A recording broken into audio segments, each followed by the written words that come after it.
Film is a medium that transports. All I have to do is pop myself in front of the TV to watch a movie, and I can just enjoy it, whatever place the film takes me to.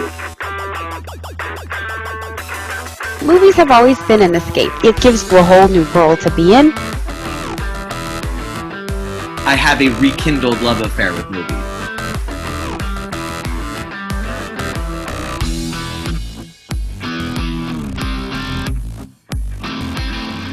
Welcome, everyone, to this episode of Real to Real Talk. I am Sergio Barrera, and it's time once again for us to get together and talk movies.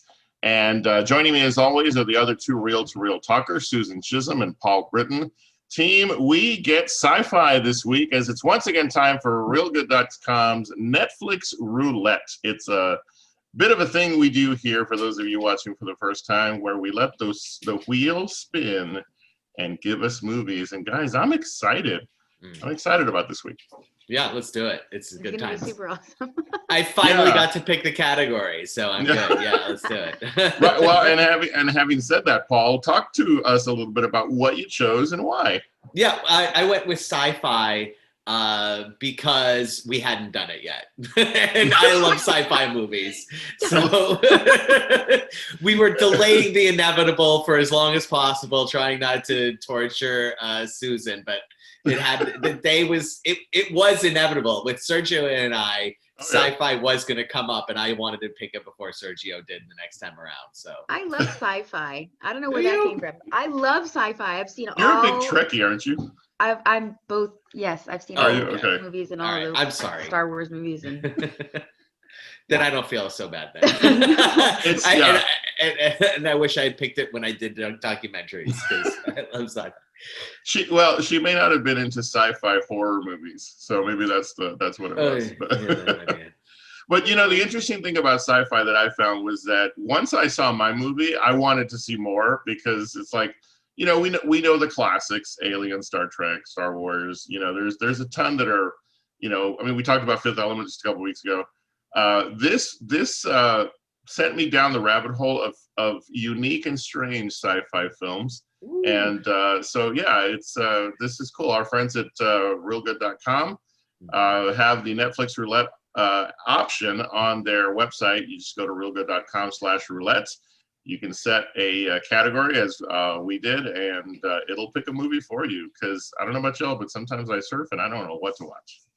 Yeah, not only that, but you can also add all of your streaming services that you have you know, access to. So if you've got Netflix and Hulu and Prime Video, you could add all of those, and it'll take all of that into consideration while it spins for you.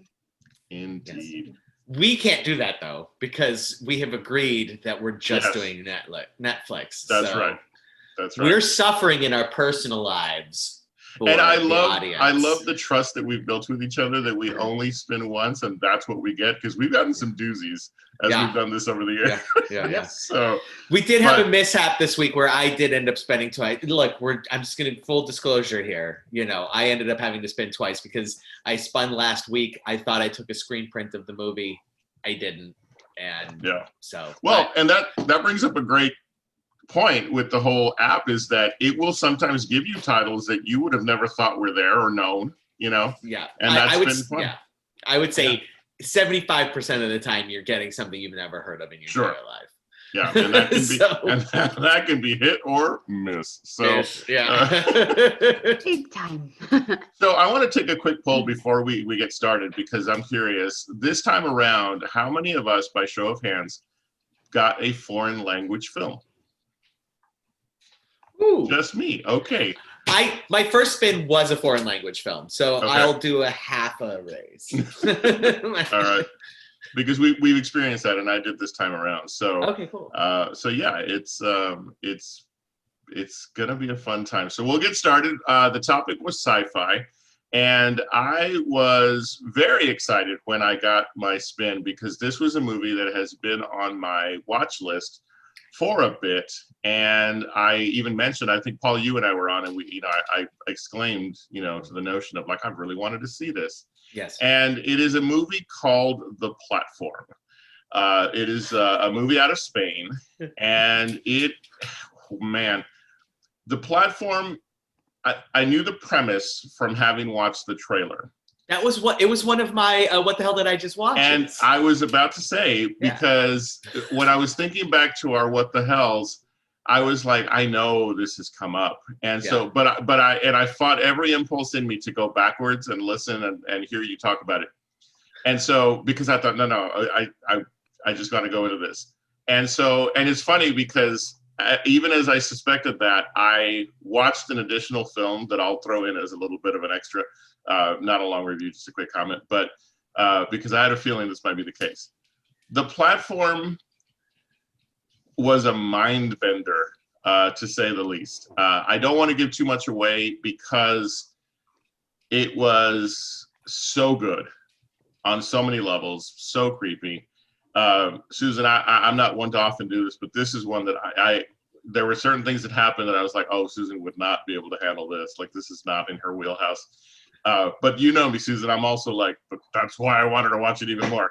And so, you know, the struggle with this movie is that it's a prison movie, basically. But you don't necessarily get placed here just for crimes. It's a really sort of strange setup where you can actually, you know, either be sentenced there or go there for different reasons based on what you're trying to accomplish in life.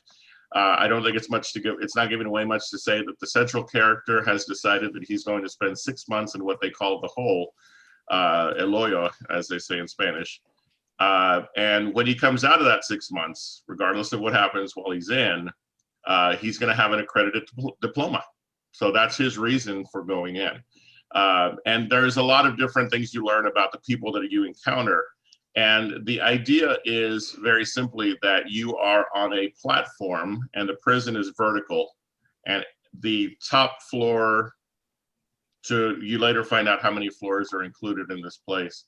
The food distribution is such that there's a platform that goes from the top all the way to the bottom for a few moments at each level. You eat what you can.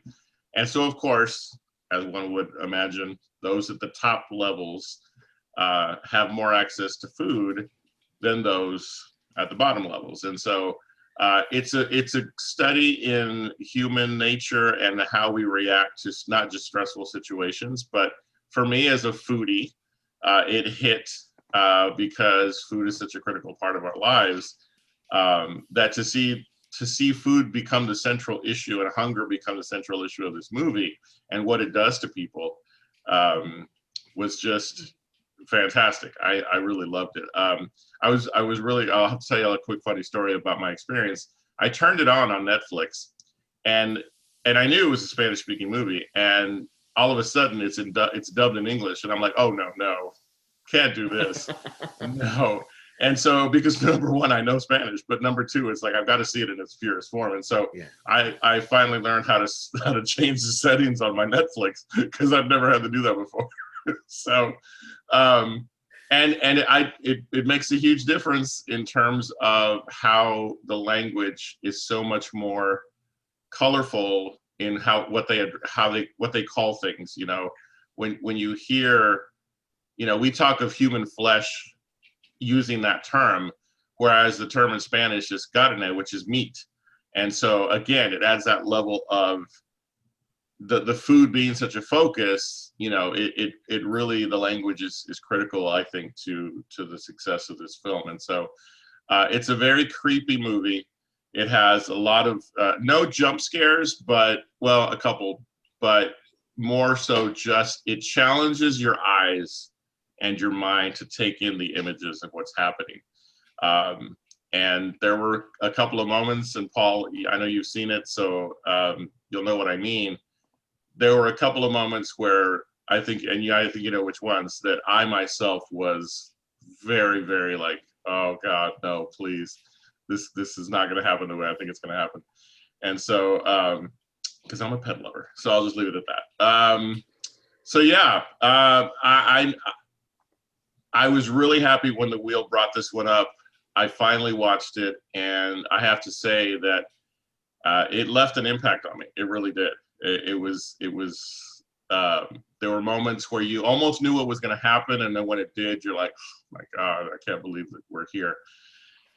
Because again, the big struggle is the further down in this place that you are, the less likely you're going to get food, and you have to be there for a month.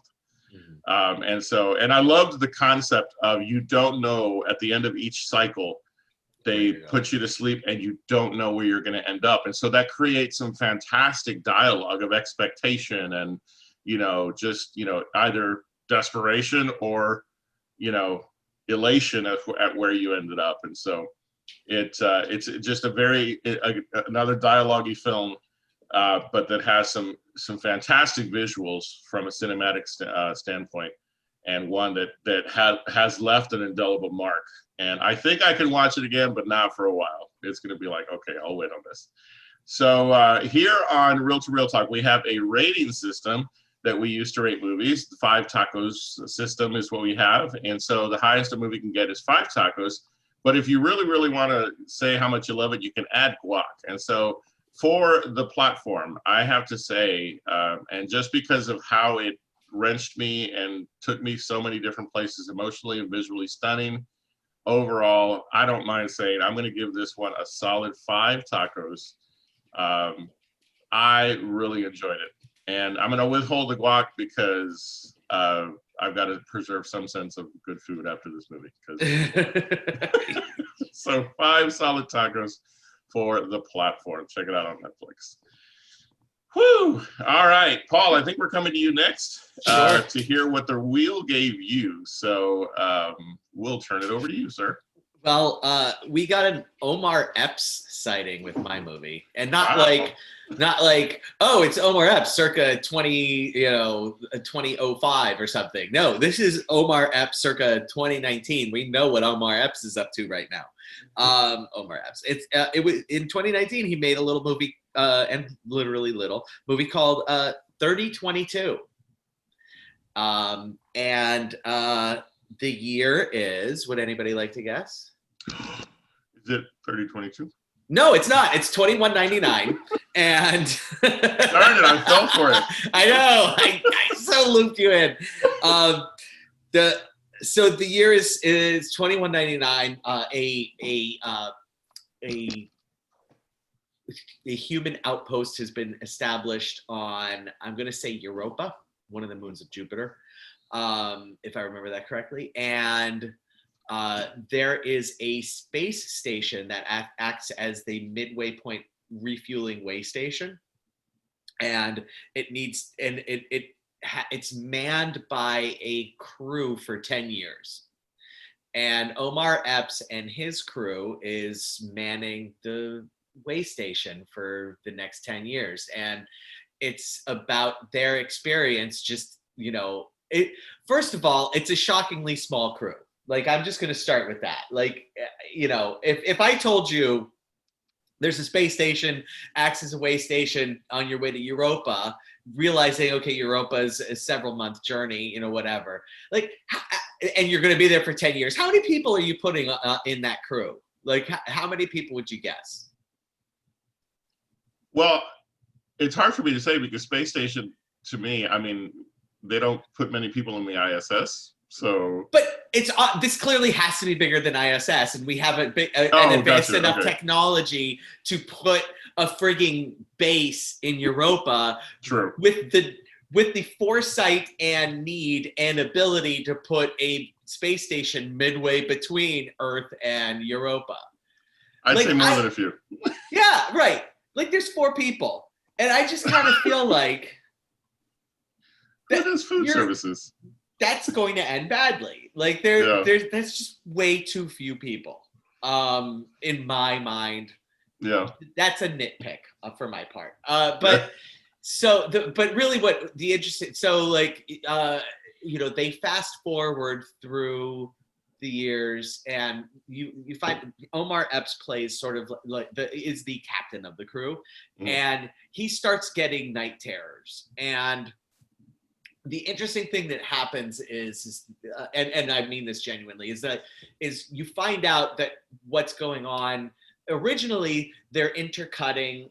There are leaps in the surroundings and just the way Omar Epps looks and stuff. And at first, you think you're going inside his head, and like this is like this place where you're going to is kind of like his imagination of what his current situation is.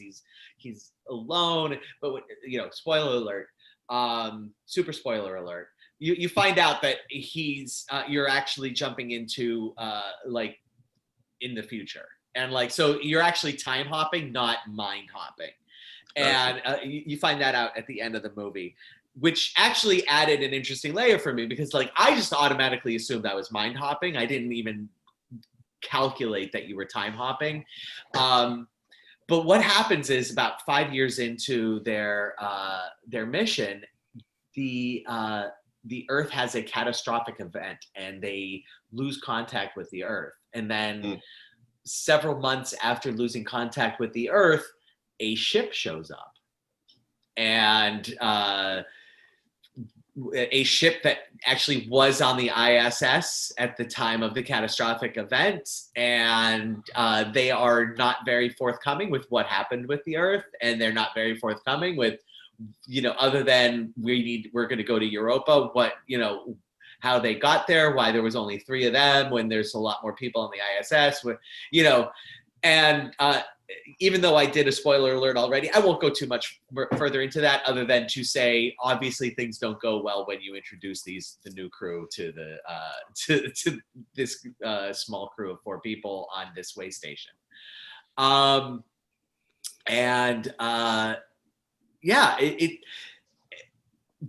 loved the idea of the catastrophic event on Earth. I'm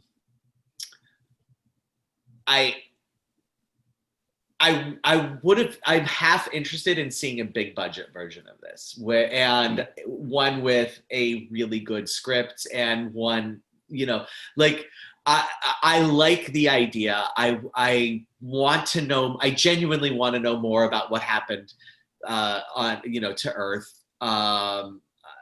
You get a little glimpse of it, that it's been fractured apart. Like Earth has actually, become giant asteroids, but that's not this movie. This movie was really just a psychological thing of what's going on, which is fine. And that's what this movie wanted to be. The sci-fi geek in me wanted the other thing, but that's okay. Sure. As it works. So in the end, what we find out is we get Omar Epps, it gets separated from the remainder of his crew during events that happen with the new crew that shows up. And so what we find out is that those flash forwards the flash forwards of Omar Epps all alone is actually him looking for the other crew. And he is hearing voices and stuff. So that's why that's an extension of his night terrors. That's why I thought it was originally just a mind flash rather than a time flash, or a mind jump rather than a time jump. So the title of the movie, just to end on that, is the title of the movie is he's the captain for 3,022 days, at which point he reunites with the rest of the crew. So that's where the title comes from. It is not the year. Gotcha. I would have thought it was the year the whole time. I thought, right, exactly. So I thought the whole time, it's like, so what's he do for like 1,000 years? Like, how is he alive for 1,000 years? Like, what's the time? And then he's like, the year is 3020, or Captain Log, whatever, day 3022 of me being captain of this crew. And I have finally found that and then there's a very brief moment where there's a reunion between him and one of the crew members. And again, I definitely wanted more, but that's not what this movie was about. So, this movie was definitely like a human psyche, like what's going, how do these extreme elements impact the human psyche? And that's what they were going for, which is fine. In the end, I'm gonna give it the three tacos. It's okay. It's, if you like sci-fi, or if you like, explorations of the human psyche or Omar Epps, all of those things could potentially work in your favor. So I like that it was or Omar Epps. Yeah, So, sure. yeah, he's because a look, guy. Omar, he is a talented guy. Yeah. He's an interesting character, just in the realm of actors and whatnot, because he was huge on a hit TV show, but never made it. And it's like, why is Omar Epps not in more things? That's a genuine question, because he definitely got pigeonholed as a television actor. And I don't watch enough television to know, is he even in anything anymore? I have no idea. I just know solid. Like, he does a very admirable job in this movie. I think he's good. So there you go. So, yeah. All right. So yeah, Paul, that sounds, like an interesting film. It has two very specific sci-fi tropes that I think we can find across a lot of sci-fi films.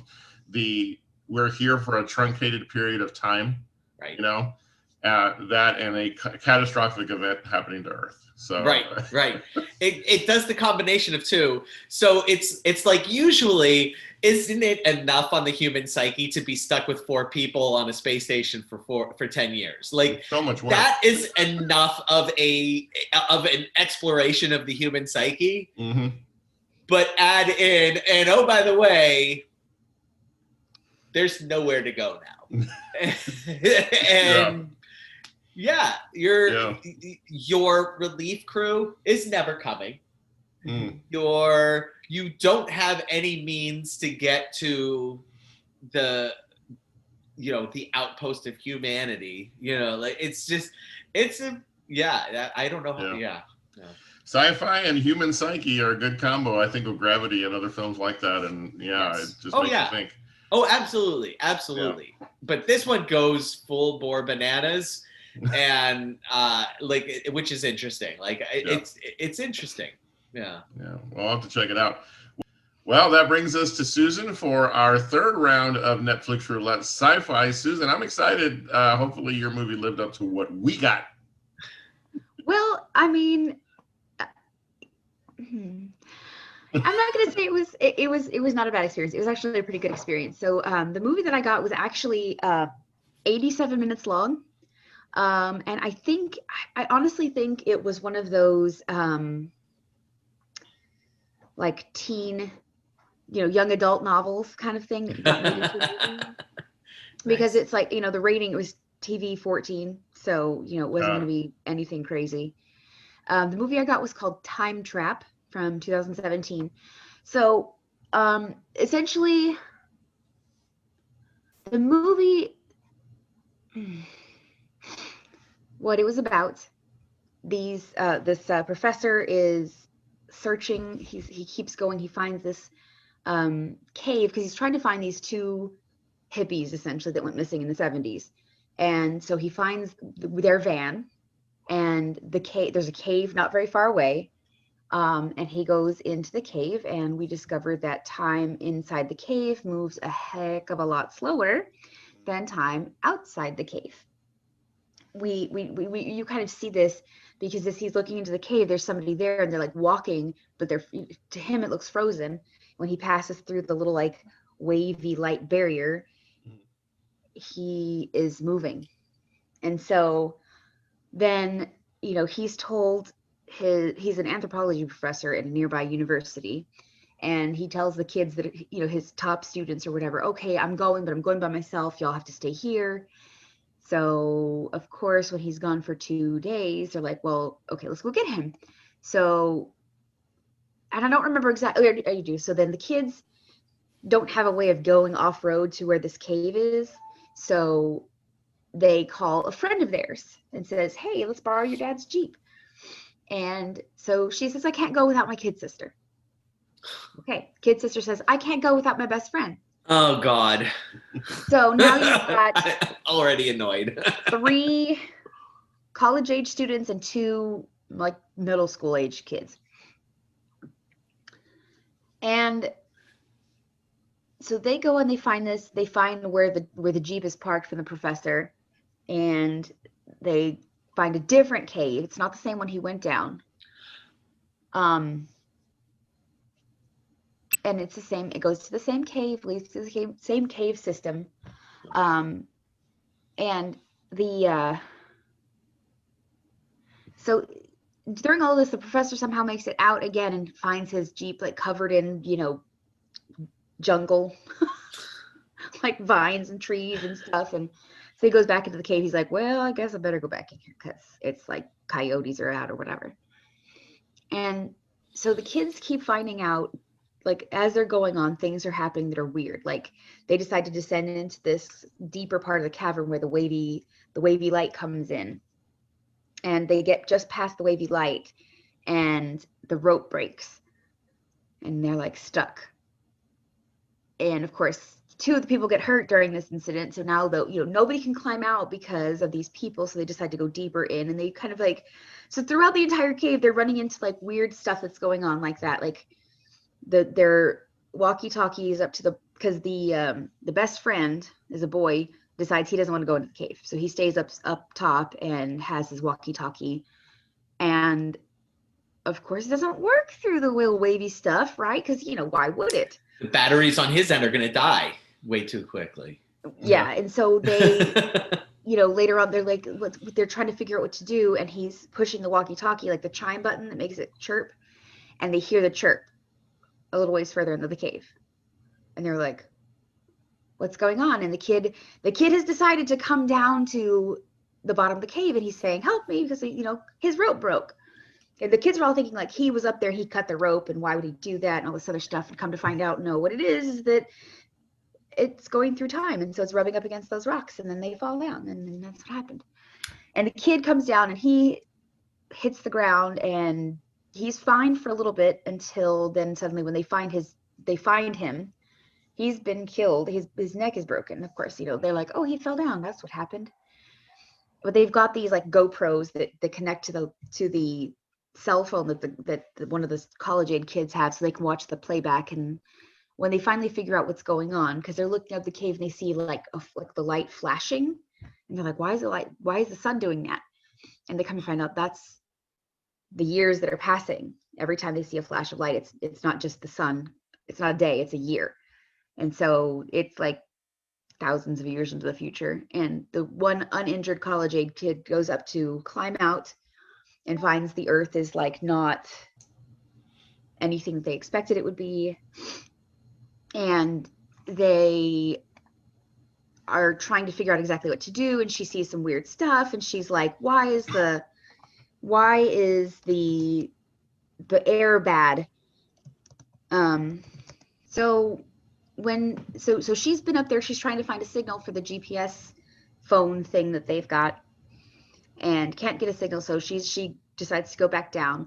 And from the perspective of the kids, like the college kids on the floor or in the cave, there, she went up and then came right back down and was like, oh my God, you're not going to believe what happened. But for her, she's been up there on the surface running around for 30 minutes trying to find a signal. And they look at the cameras side by side to see, the time passes, and it's like, why are the timestamps different? Why are they, what's going on? And why is my kid, my friend dead, and all this other stuff.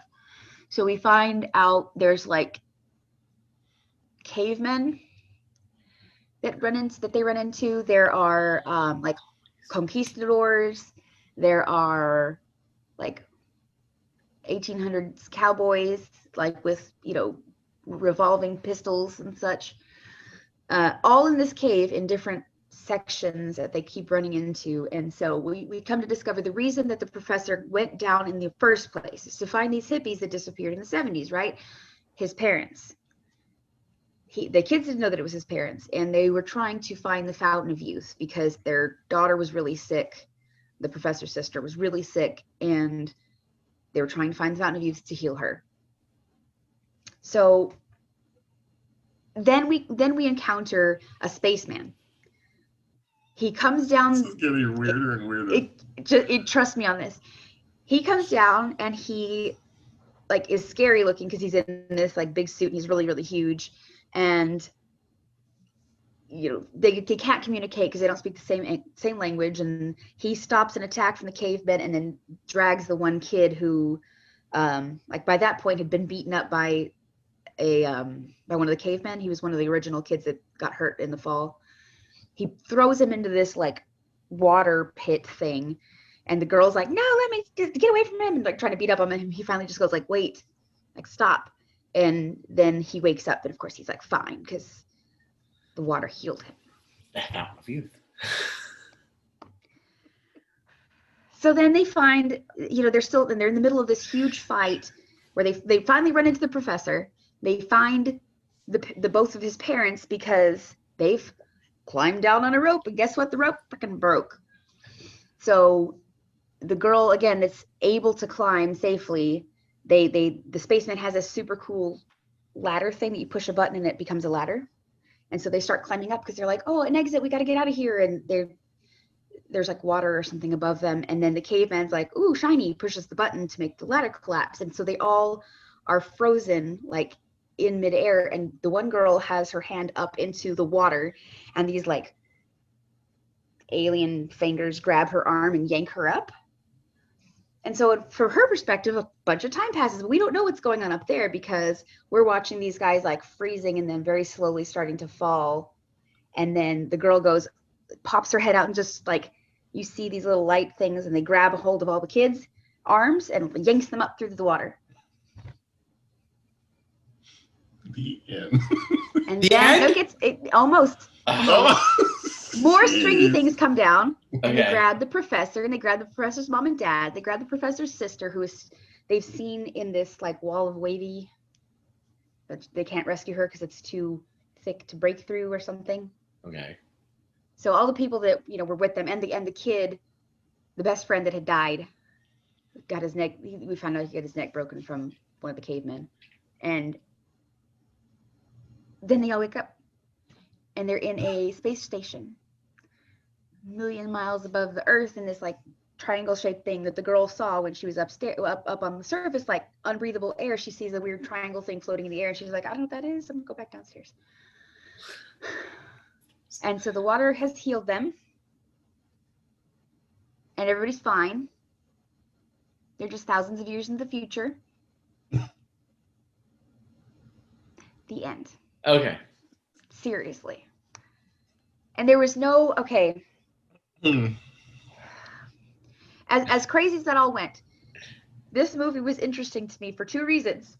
One, it was filmed right outside of Austin. And I was like, I recognize that area, like the scrubby brush area. I'm like, I recognize that. And then we see these things going on that are happening. They're like, we told our mom we were going to go to Hamilton Pool. And like as an excuse for why we shouldn't be out here, why we shouldn't be doing this, I told my mom I was going to be going to Hamilton Pool, which is really about an hour from my house. And during the news reports that we watch, the spaceman shows them a news report from their time because he scanned their faces and saw like, oh, hey, these are these missing kids, a news report. And it's like Travis and Williamson County, blah, blah, blah. I was like, that's where I live. I would see it just for that. It was so, and the second reason it was interesting to me is because the story itself was really neat and has a lot of potential. And these actors that are very clearly on their first or second, maybe not quite B-level movie, they had a lot of potential too. And the directing was fine. It was so much to cram into 87 minutes.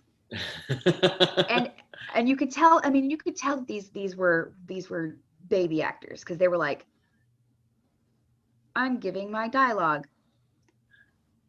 Where, yeah. So, these guys, like, you've seen one or two of them. Like you said, you saw the professor is in the movie Whip It. Some of them don't even have links on IMDb when you go to click on their name to see what else were they in. They don't have anything else. That's just it. Yeah. So, Love that. I think it could be a really good start for them. It might just be what was a weekend or two that they spent and they got $500 a piece. I don't know, but the end.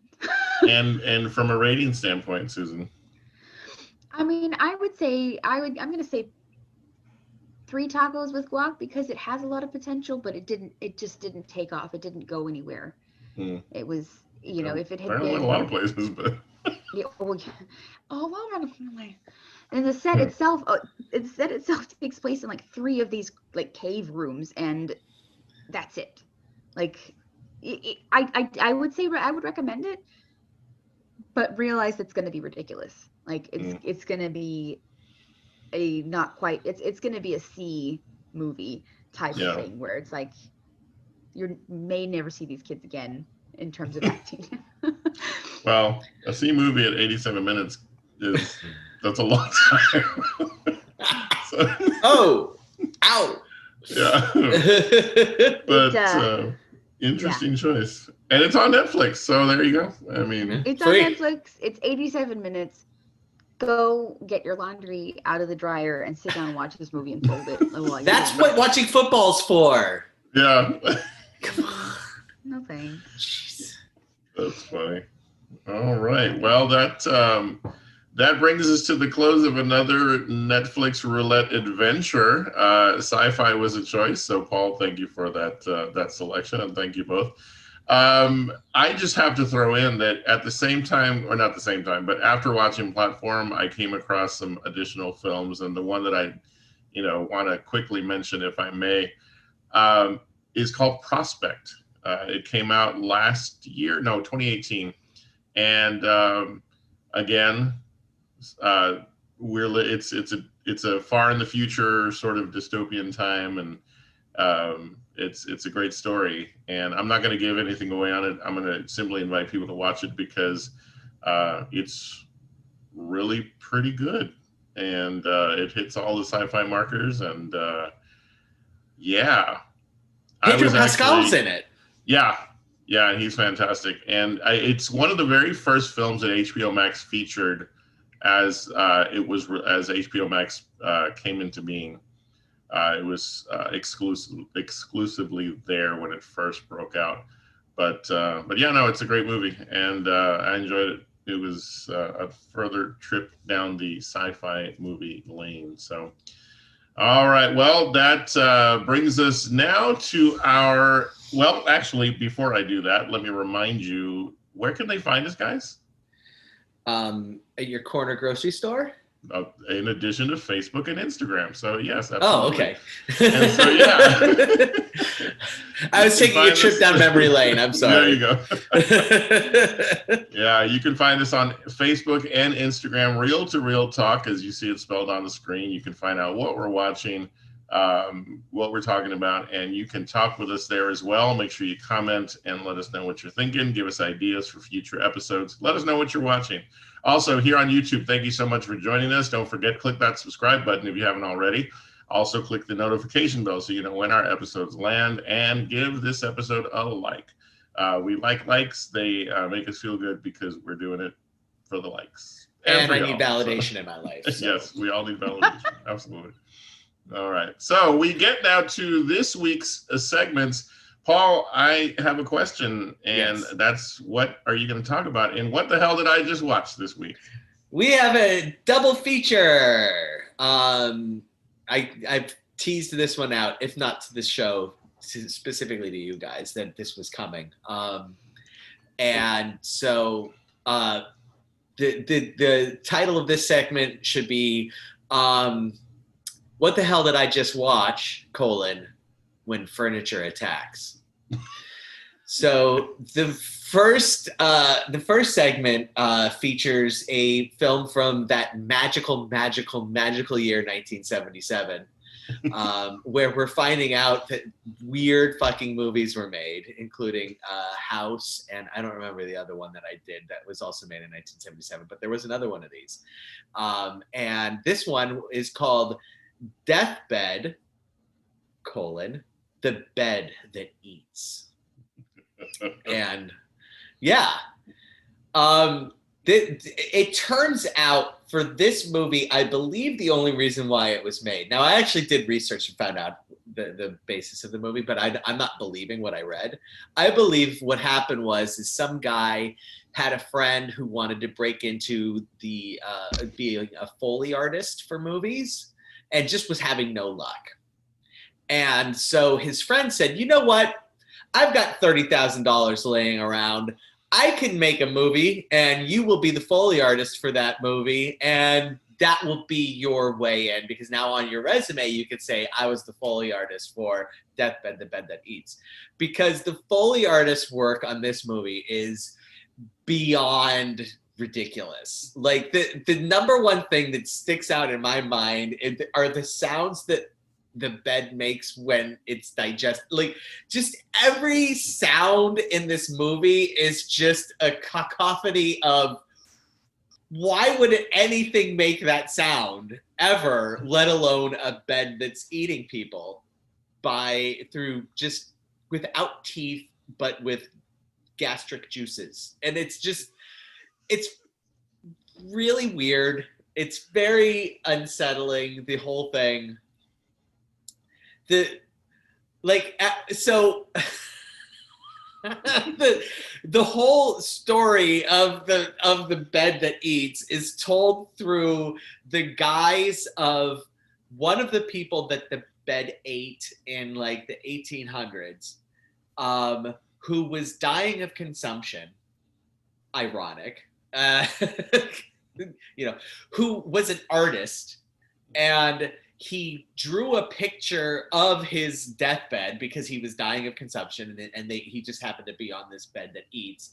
And for some reason, and for somehow, the bed was able to trap his soul in the painting of the bed, but not just his soul, but his body too, because what would happen is like, as the bed would eat people, he would give like this guy that's trapped in the painting, like their jewelry and like little gifts and mementos from the people that the bed eats.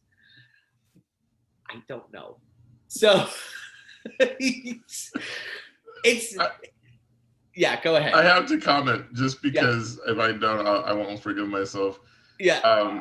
There's two things going through my mind as I listen to you explain this movie, and yeah. I'm curious now about the movie simply for this. Number one, it's very obvious to me that you thought a lot about what you're going to talk about with this movie, but now that you're having to say it out loud, you're like, it's so weird. It is so, yeah, it really is. It's like, I don't know how or why to describe this movie. So honestly, so it was made in 1977. They had like one theater exposition of it, and then it never saw the light of day again. The guy was trying to sell it. He like took it around to different places to try to sell it. He tried to sell it in England. It didn't sell. And like, so it was only shown once ever in 1977. And then somehow somebody made a copy of it when he went to show it to a company in England to try to sell it to them. And like, totally fucking illegal, by the way. Like, you can't do that, and started like showing it around, and it got a cult following in like the late 80s. It started getting a cult following because there was this one copy of it that people, and then more copies sprung up, and the guy who made it had no idea in the late 80s, early 90s that his movie that he made, this piece of shit that he made in 1977, was actually getting a really big cult following, because people are like, oh my God, this can't be a real thing. Patton Oswalt, for some reason, sees it. It lands in his universe, and he mentions it during a comedy stand-up thing, and that really makes it explode. The demand for it explode, and it actually gets a DVD release in like 2007. So, or 2006 or something like that. And so like, it went 30 years, just like that you could count the number of people that have seen it, in a school. But then once Patton Oswalt mentions it in his thing, like, it blows up. It's free, I believe, on Tubi. It's on one of the, random ones. It might have even been on Amazon Prime. I don't remember exactly which service it was free on. If you're at all interested in seeing this disaster, I can't stop you, and I can't possibly recommend it enough just for the experience of it. It's really deranged and strange and odd, but delightfully horrible. I don't know.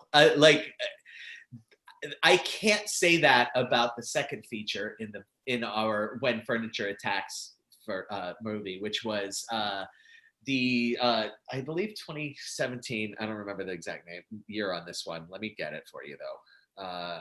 This one came from our friend Sergio, who you might have heard of before. 2019. It's the 2019 New Zealand horror thriller, Killer Sofa. Dun, dun, dun.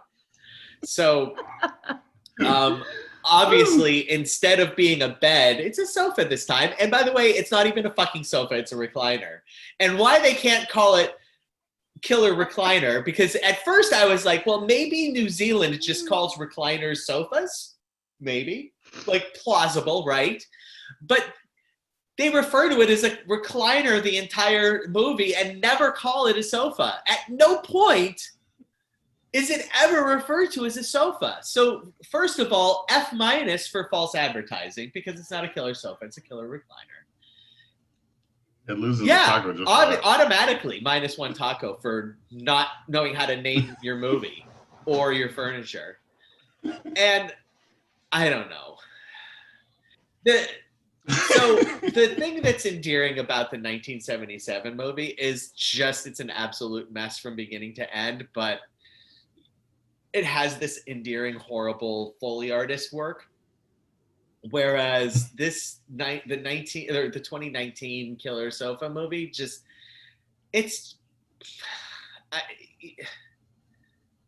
I don't know. All right, so there is a pair of souls, dating way back, that inhabit a and one of the female soul inhabits a lineage of female families from the 1800s on, and the male soul gets lost, and so the male soul and the female soul are trying to reconnect, and you find this out towards the end of the movie, and they finally are able to connect through this sofa, and I don't know, it's just yeah. The other item that makes this one of my favorite "what the hell did I just watch" this ever is just the sheer sentences it's making you say. It's so dumb. I am on hiatus from horror movies for a long time on this segment because they always end up being dumb. So your Llamageddon is not happening. It's not happening. Damn it. How dare you? The horror movies, I'll start every October. I am going to suffer through 4 or 5 potential horror movies for this segment. I am not doing them outside of October. It's not happening. So Sergio, you need the recovery time. If you have like 5, I will let you pick all 5 of the ones I do in October. I'm not doing them anymore. If you can get other people to actually start sending us requests, then I will consider it. But Sergio and Susan, don't send me them because I'm not going to do them. Like listeners of the podcast, I will absolutely take audience requests just because I definitely want audience participation and I encourage it. And I will break this no horror edict outside of October for fans of the show. But that's it. It's not coming from. If you send it to Sergio and he sends it to me, I'm not taking it.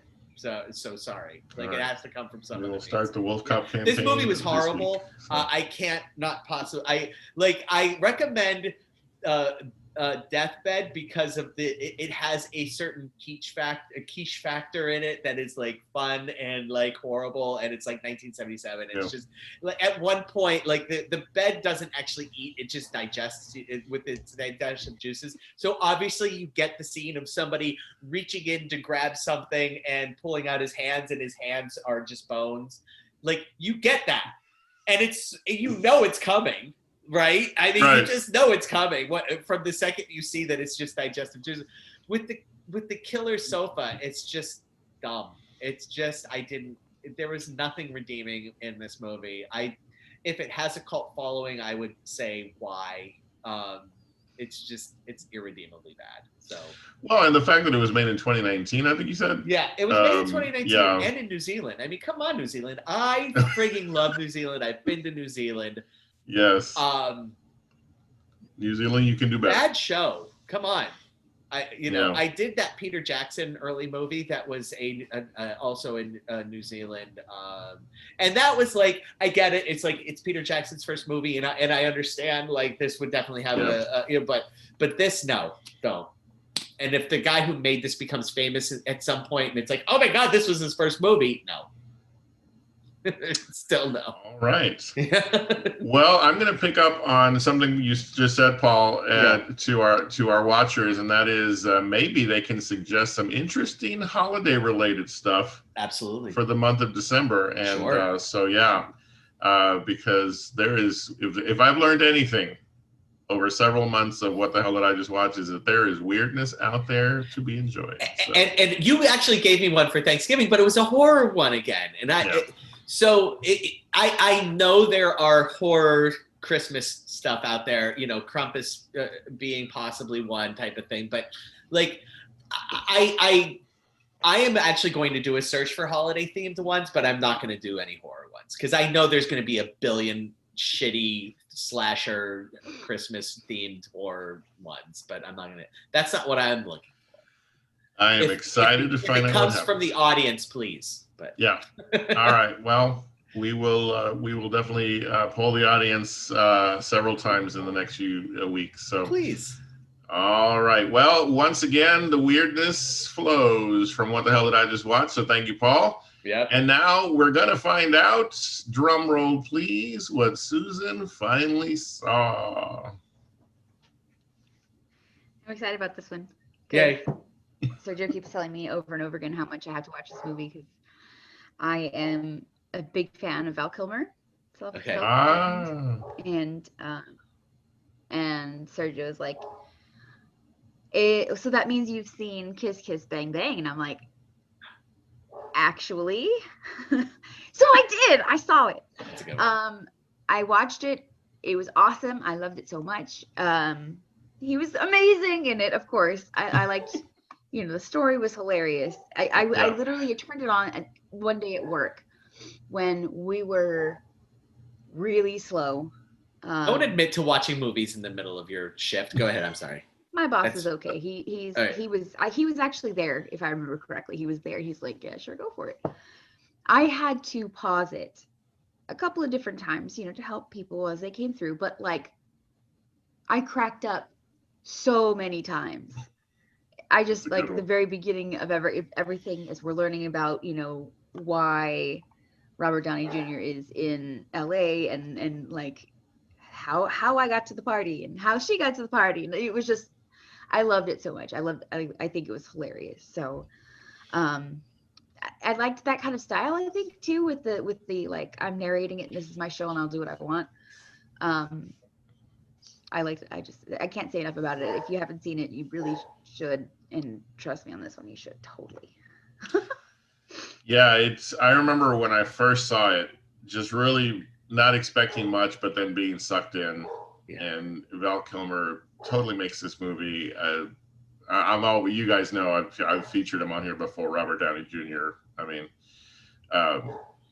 not related to the movie that's being talked about, but Robert Downey Jr. came into my life again this week as I watched Weird Science, and so this movie, it's two guys that just undeniable the work that they've done in their careers, and they come together for this little quirky film. And Paul, I know it's one that you've been you've enjoyed.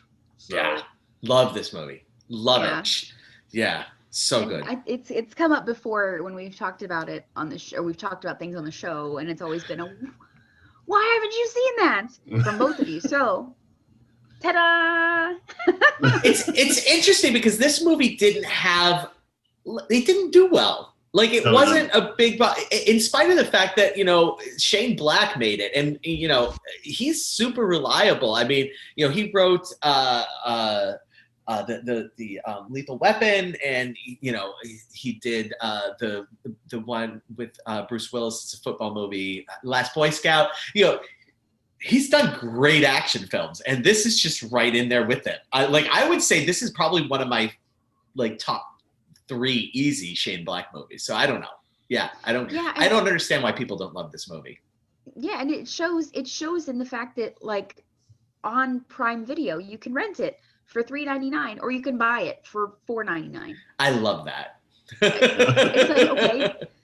But with the movie, it was really fantastic, and it's not like, you know, it hasn't. I mean, it's aged fine. It doesn't have anything that's going to cause it to age poorly. Mm-hmm.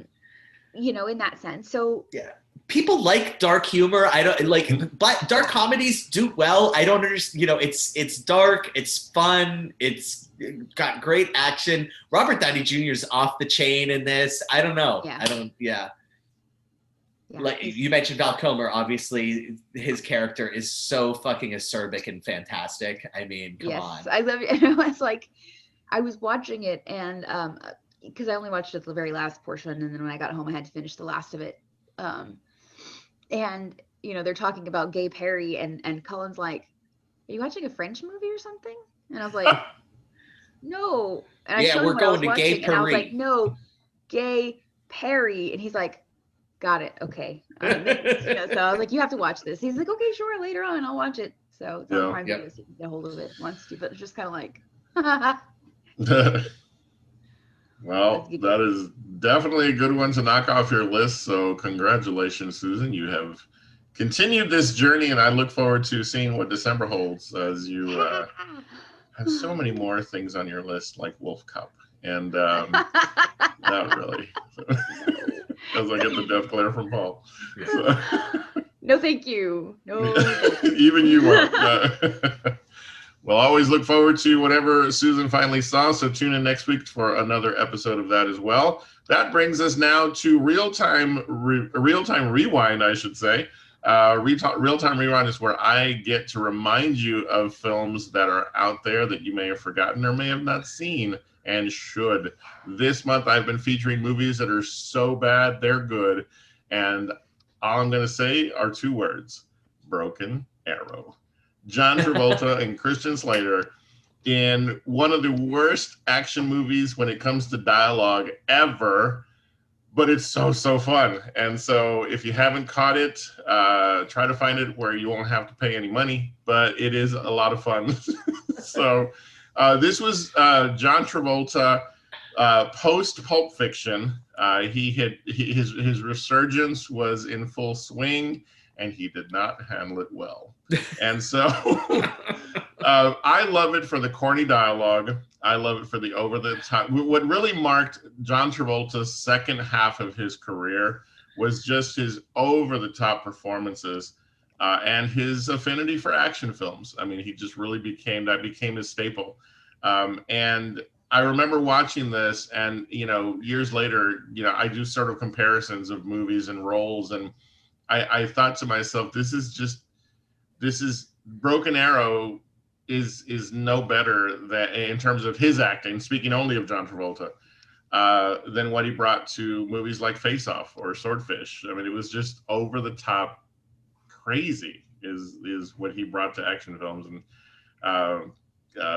what is it, with Paris from, or with Love from Paris, or whatever it was called.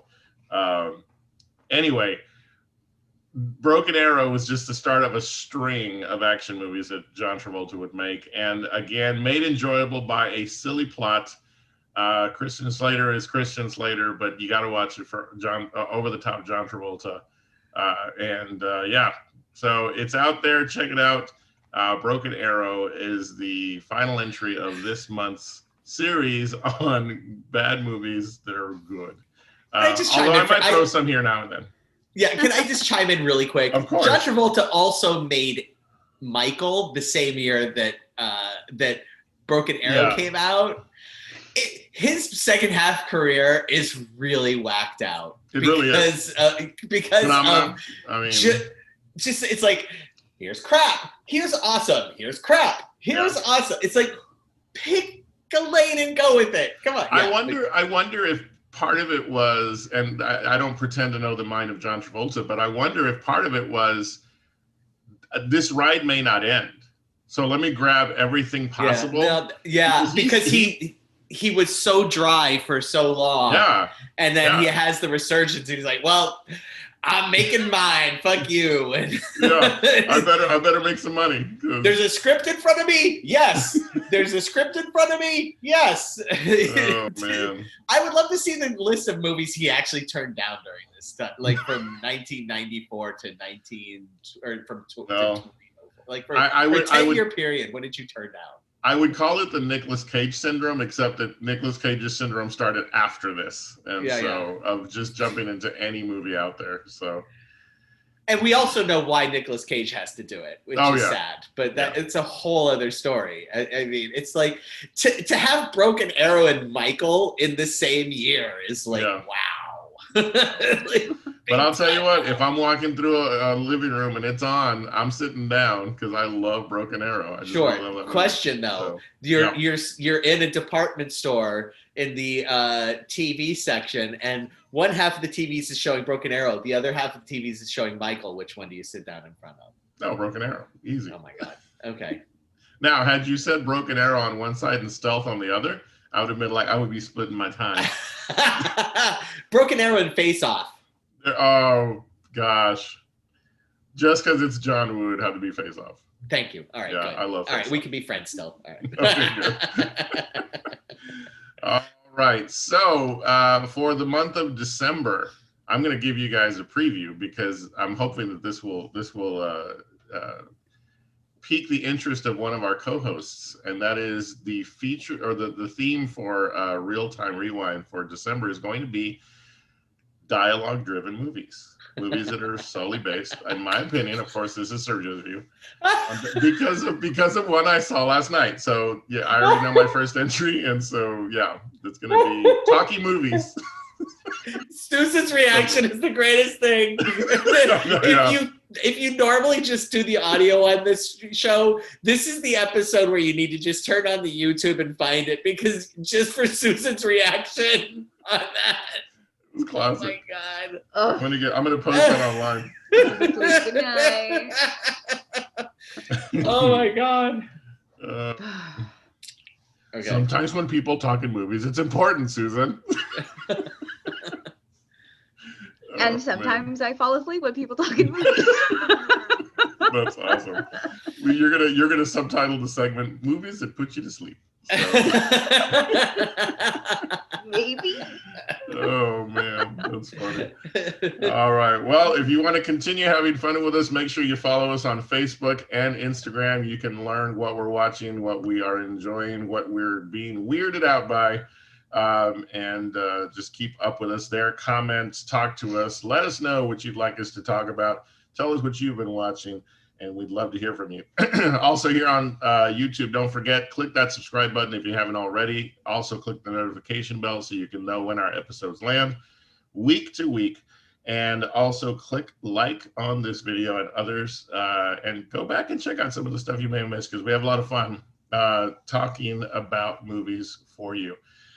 So we now reach real quick reviews. And Paul, this week, I wonder, what do you have for us? All right, I got a super fast one. The super fast one is on Disney Plus. There is a Lego Star Wars Holiday Special. If you know anything about the original Star Wars Holiday Special, anything, I know too much. Absolutely have to watch this. It is an absolute 100% requirement. It's amazing. And if you like Star Wars even a little bit, and particularly like what the Lego franchise has done with it, it's fantastic. It's really good. For me personally, it gets the 5 tacos. But the other one is Happiest Season, which was released on Hulu. This was a genuine movie. Kristen Stewart and Mackenzie Davis are a couple who have been dating for a year, and Mackenzie Davis is ready to introduce her girlfriend to her parents, except the one thing we don't know yet is that Mackenzie hasn't actually come out to her parents yet. And it's Christmas time. So it's a Christmas movie. And hilarity ensues. Look, I'm not going to beat it around the bush. Aubrey Plaza's in this, and if you're a fan of this show, you understand my affinity for Aubrey Plaza. That does not wane in this movie in the slightest. In fact, the best parts of this movie are by far the scenes where Aubrey Plaza's in them, and I don't think I'm being biased with that. I might be, but there's a really good movie in this, and I think it just is a good movie. I feel like it just needed another rewrite or something. Like there's just I am left wanting more, which is good, I guess, but like not in the sense of, oh, I want more movie. It's just like I want something just a little more refined, I guess. There are some genuinely funny moments in the movie. There are some genuinely cringy moments in the movie, and I feel like it could have used more funny and less cringy. That's my review. Right. I'll give it.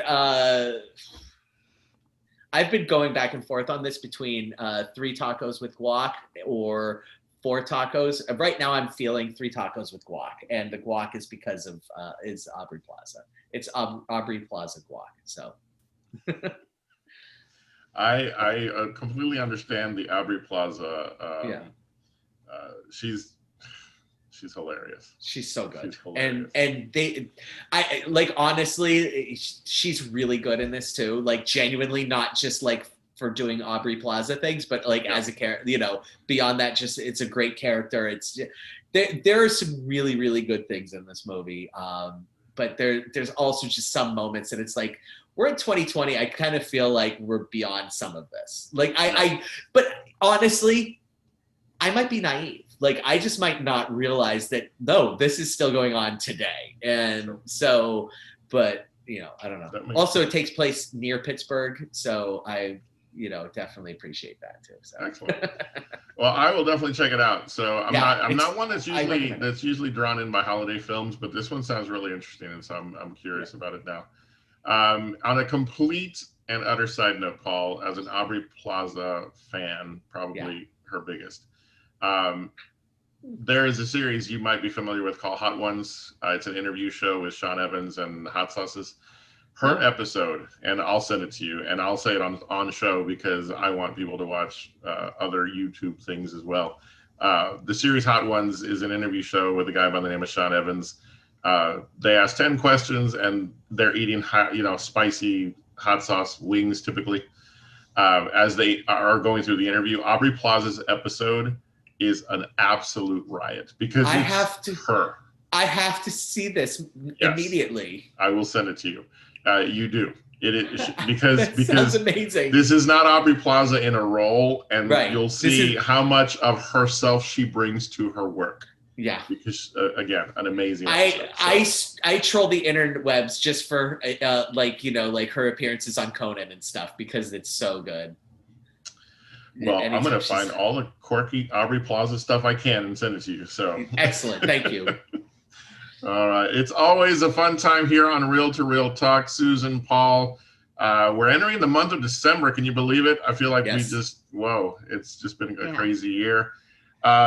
Susan, I know that you've got much more on your list coming up, and I'm excited to see what you're going to bring us. Any hints for December or anything like that you might? Nope, there's no plan. There's no plan. That's when it's best. And Paul, the weirdness I hope will continue in the month of December, I imagine. Oh, heck yeah. I am going to give effort to do a month of holiday weirdness. So that is my plan. I think I can accomplish it. I haven't done the research yet, but I'm fairly confident in my abilities. Well, that's why we all love y'all. So thank you both. As for myself, it's always fun talking movies with these two. And we thank all of you on behalf of all of us. Thank you so much for watching us here on YouTube. Thank you for checking us out on Podbean and other locations in which you find your podcasts. Don't forget Facebook, Instagram, all that fun stuff. But more importantly than that, remember, take care of one another. Take care of yourselves out there. Wear your mask, wash your hands, you filthy animals. Have a wonderful week. Remember, you're awesome. You're amazing. And the world's a better place because you are in it. We'll see you next time on Real to Real Talk. Yay. All right.